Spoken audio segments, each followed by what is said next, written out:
Okay, with that, we will begin with our first speaker. Our first speaker is Chieko Keagy talking about Tokyo Rose.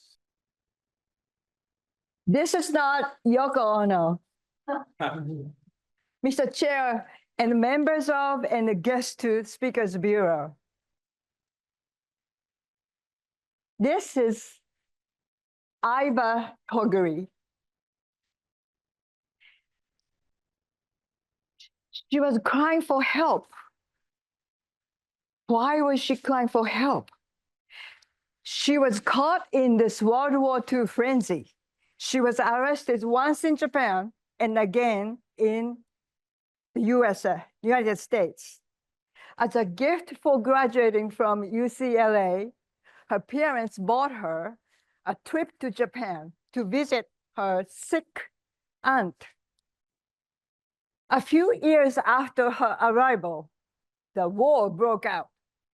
As she did not have a proper passport, she could not get out of the country, and she missed the boat.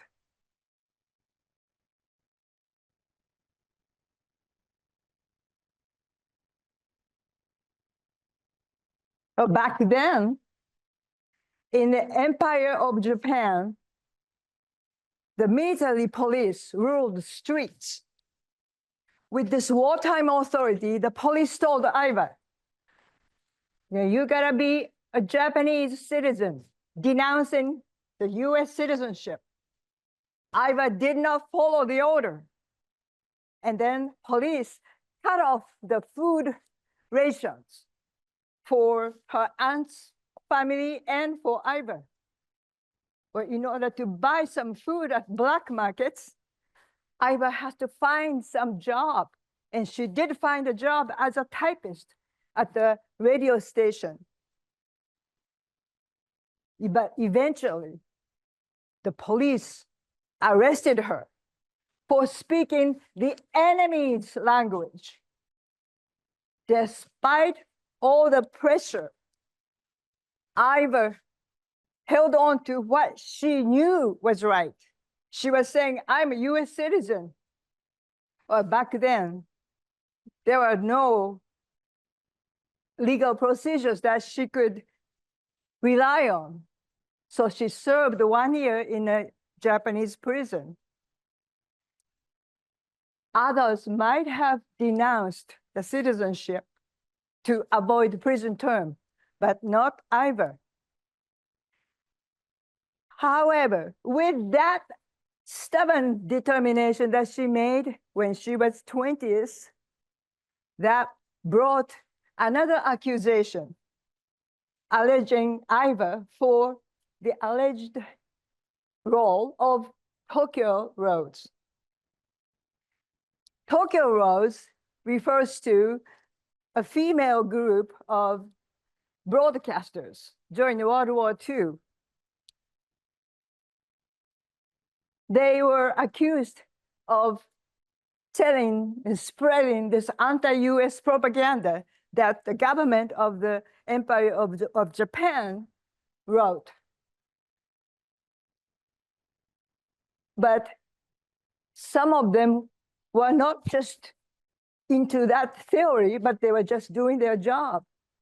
But US politicians and press viewed those Tokyo Rose as evil because they were spreading this anti-US propaganda, and they considered doing so was serious crime.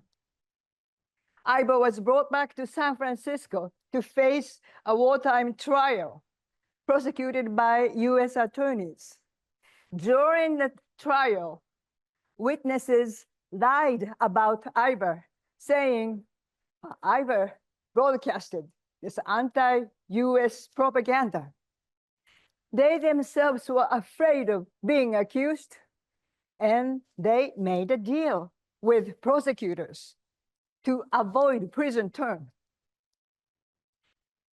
At the end of the trial, Aiba was found guilty of treason and sentenced to a 10-year prison term in a US prison and $10,000 fine.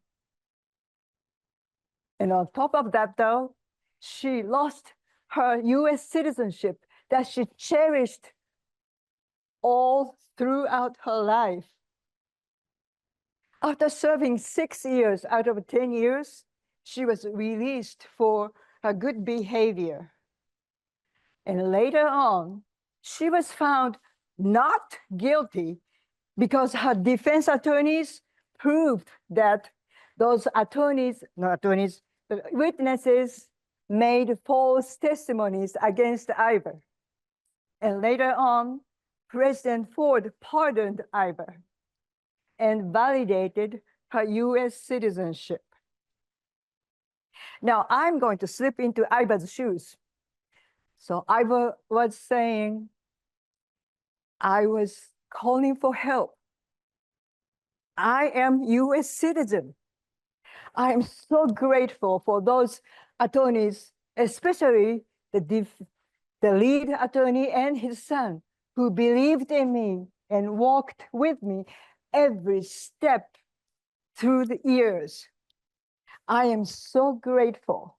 I'm so thankful for Chair to let Chieko speak about my story. Thank you, Tom.